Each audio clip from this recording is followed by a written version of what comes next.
Hey fellow REIT investors! Over the past few months, I've progressively shared with you my thoughts on core REITs, which are those stable, long-term holdings that form the foundation of my portfolio. I've also talked about satellite REITs, which are more tactical investments with higher risks but potentially higher rewards. The video links to these earlier videos are provided in the comments for those of you who want to know a bit more about them.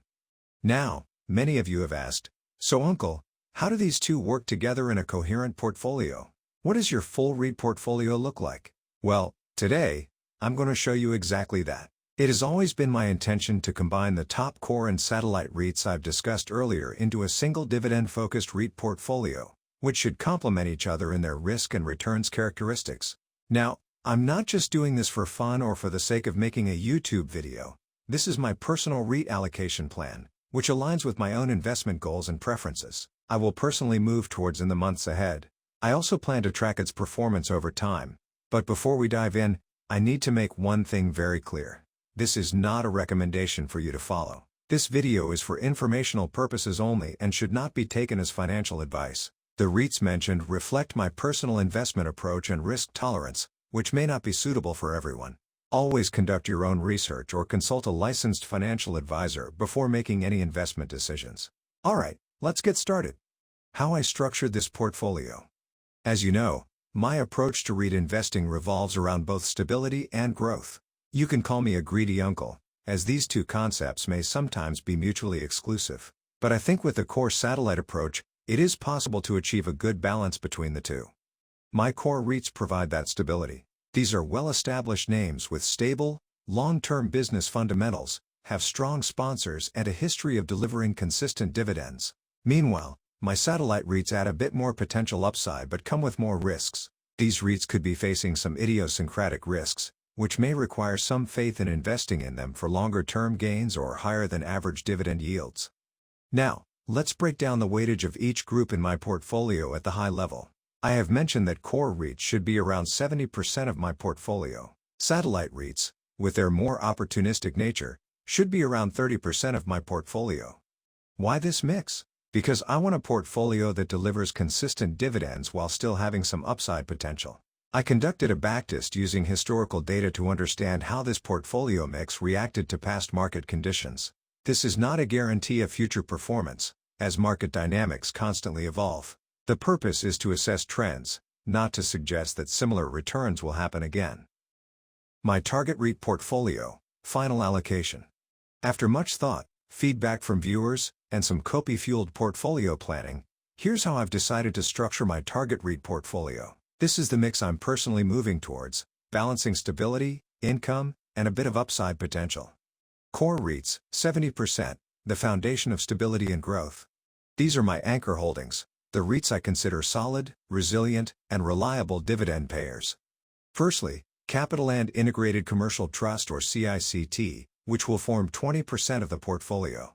CICT remains my top REIT choice because of its diversified portfolio of high-quality retail and commercial properties. From Plaza Singapura to Raffles City, this REIT holds some of Singapore's best-located properties, with strong tenant demand. Its stable distributions make it a cornerstone in my portfolio. The second REIT on my list is Mapletree Industrial Trust or MIT, which has been in the limelight for some of the wrong reasons recently. Despite that, MIT has my vote of confidence and I intend to hold 20% of my portfolio in it. MIT gives me 2-in-1 exposure: Singapore industrial properties for stability and data centers for long-term growth. While there are concerns about US data center vacancies, I believe the long-term structural demand for digital infrastructure remains strong. This is one of my core REITs, and I've talked about its recent struggles in my last video, so if you haven't watched that yet, go check it out. Third, Parkway Life REIT or P-Life REIT, at 15%.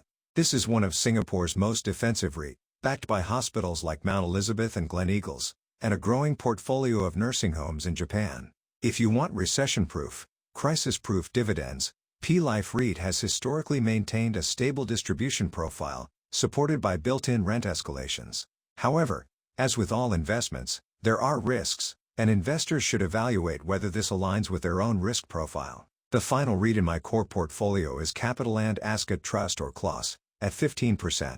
This is Singapore's biggest hospitality REIT, but with a twist. It's not just about hotels, but also serviced residences. The unique mix of income stability, from master leases, and growth, from revenue-linked properties, makes this a well-balanced REIT. CLOS has been expanding globally, and I see it as a long-term play on the recovery of business and leisure travel. Satellite REITs, 30%, higher yield and tactical growth. These REITs are riskier but offer higher yields and potential for capital appreciation. They are mostly smaller, more volatile, and face challenges, but they also have long-term upside potential. I have 5 REITs in this portfolio despite the smaller overall allocation of 30% to provide for better diversification of the underlying risks. The first REIT in my satellite portfolio is CapitaLand China Trust or CLCT, at 8%. It's a China play, which means higher risks, but also potentially higher rewards. Chinese retail and business parks are still recovering, and while sentiment has been weak, valuations have become very attractive. This is my contrarian pick, where patience is key. The second name is a bit of a misfit in the satellite portfolio. Mapletree Logistics Trust or MLT is a strong choice, and under other circumstances would definitely be in the core portfolio. However, there are certain key risks facing it currently. Top in the minds of investors is the slowdown in the logistics sector in China, and the potential for risks to spread to other regional countries. Although it missed out in the core portfolio, I believe in this turnaround potential and hence placed it here, accounting for 8% of my portfolio. Third, it's none other than Stoneweg European REIT or SERT, which has been a top performer last year. It also accounts for 5% of my target portfolio. This REIT focuses on light industrial/logistics and office properties in Western Europe, and has been benefiting from a stabilizing portfolio performance and the lowering of interest rates in Europe. Daiwa House Logistics Trust or DHLT, at 5%, is my next satellite REIT. This is a pure-play logistics REIT focused on Japan, offering exposure to a high-demand sector with long lease stability. Industrial and logistics properties remain one of the most resilient sectors, and this REIT provides a strong yield without the risks of office REITs. The final name in my satellite REIT is Keppel Pacific Oak US REIT or Core. Yes, US office REITs are out of favor, but this one offers a potential turnaround story with stronger leasing performance in recent quarters. Most of its assets cater to tech and healthcare tenants. If US interest rates stabilize, this REIT could see a meaningful recovery in just months ahead. Definitely higher risk, but that's why it accounts for the lowest allocation at 4%. What about CLAR, FCT and Clint? After I published my videos on core and satellite REITs, many of you left great comments and feedback, and one of the most common questions was, why not include CapitaLand Ascendus REIT or CLAR in the core REITs? Great question. CLAR is a fantastic REIT with exposure to industrial and business parks. But here's my reasoning. Since I've already chosen MIT, I wanted a REIT that covers both Singapore industrial and US data centers for growth. That's why I stuck with MIT. What about Fraser's Centerpoint Trust or FCT? It's another strong suburban mall REIT. Absolutely. I have no issues with FCT. It's one of the most stable retail REITs out there. However, since CICT is my top REIT choice and already includes high-quality malls, I didn't want too much overlap. How about CapitaLand India Trust or Clint? A friend referred me to Clint as a potential satellite REIT, but I see higher risk with this one. Given the macroeconomic concerns over India, I believe it could take longer to recover, but definitely in my monitoring list. Putting my money on the table, personal target of $200,000 in the portfolio. Now, it's one thing to talk about portfolio allocation in theory, but as always, I believe in putting real money on the table. This isn't just a hypothetical exercise. This is my actual target REIT portfolio that I'm personally working towards.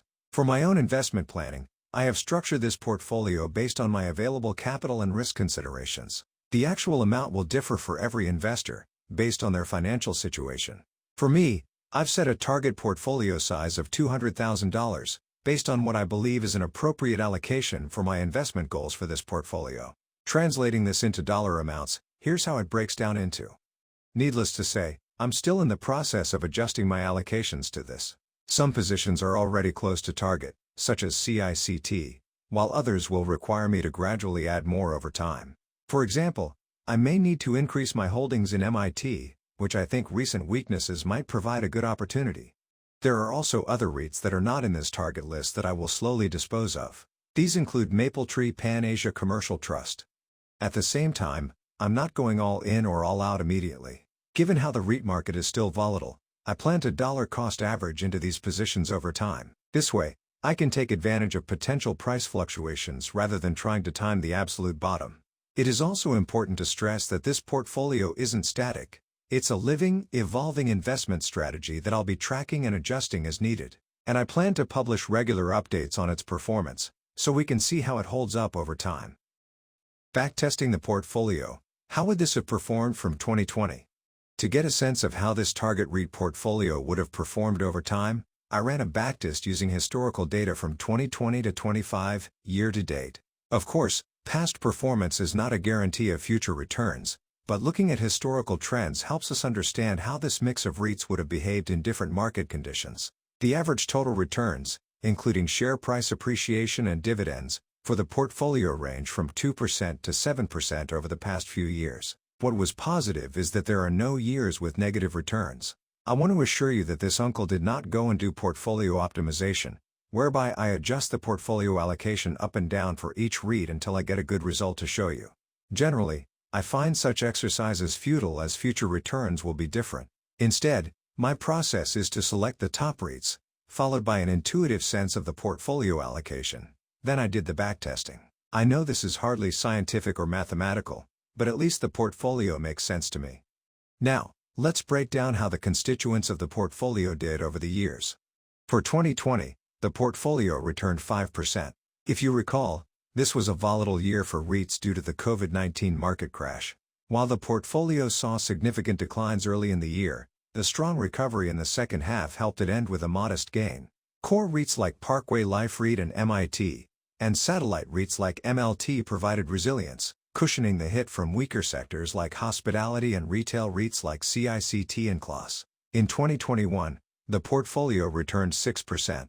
P-Life and MLT continued to do well, while the post-pandemic recovery boosted certain REITs, particularly those with exposure to logistics and office properties.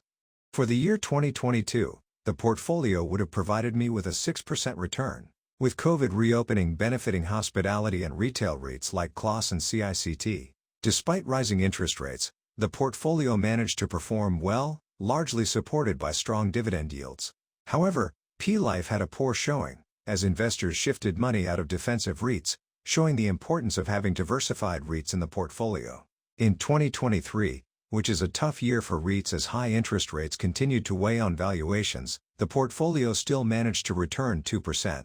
While dividend payouts helped cushion the downside, price declines in key holdings like Core and CLCT dragged the portfolio's performance close to flat. For 2024, the portfolio provided 7% returns. This year has been more stable, as REITs have started seeing signs of stabilization, although two false starts in REIT recoveries affected investor sentiments. P-Life and CERT outperformed the rest. And finally in 2025 so far, while it is still too early to tell how the year will be, the sudden upturn in March for REITs mean that the portfolio would have returned 7% so far.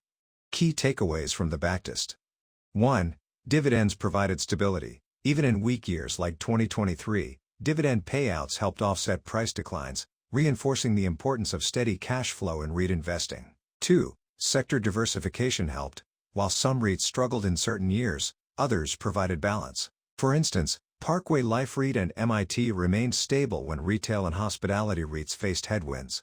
3. Interest rates remain a wild card. Years with rising rates in 2022 to 2023 saw weaker performance, while stabilization years in 2024 allowed some recovery. The portfolio's future performance will heavily depend on the interest rate environment. This backtest is based on historical data and simplified assumptions. It does not account for transaction costs, tax implications, or real-world market liquidity constraints. As always, past performance does not indicate future returns. The Dividend Uncle's take. Is this the right portfolio for me? After putting everything together, what do I think about this target portfolio? First, the average dividend yield of 6.0% is quite credible given the stability of total returns over the years. It strikes a balance between generating income and preserving capital, without taking excessive risks. The core REITs provide steady cash flow, while the satellite REITs offer potential upside, even if they come with more volatility. This means that, even in difficult years like 2023, dividends helped cushion the impact, keeping overall returns stable. Second, this portfolio isn't designed to be the highest-yielding REIT portfolio. If I only cared about high yield, I could have stuffed this portfolio with more satellite REITs, pushing the yield closer to 8% or more, but that would come with much higher risks. Instead, this allocation is something I believe is sustainable, meaning I don't have to keep making big changes every year just to chase short-term performance, although I would expect more changes to the satellite REITs over time. Third, of course, there are risks. The biggest wildcard is still interest rates. If rates remain elevated or even rise further, REIT valuations could stay suppressed. Another risk is sector-specific headwinds. We've seen how data centers such as MIT or MLT are under pressure from AI-driven shifts, while retail REITs face questions over long-term shopper behavior. While I'm comfortable with these risks for now, I'll be watching closely in case adjustments are needed. Alright, that's all for today. I'm planning regular updates on the portfolio's performance. That way, we can track how it evolves over time, whether it continues to meet my investment objectives, and whether adjustments are needed. So, what do you think? Do you agree with my allocation, or would you do things differently? Let me know in the comments. And if you found this video useful, tap the like button and subscribe. Your support keeps this uncle going. Until next time, happy investing.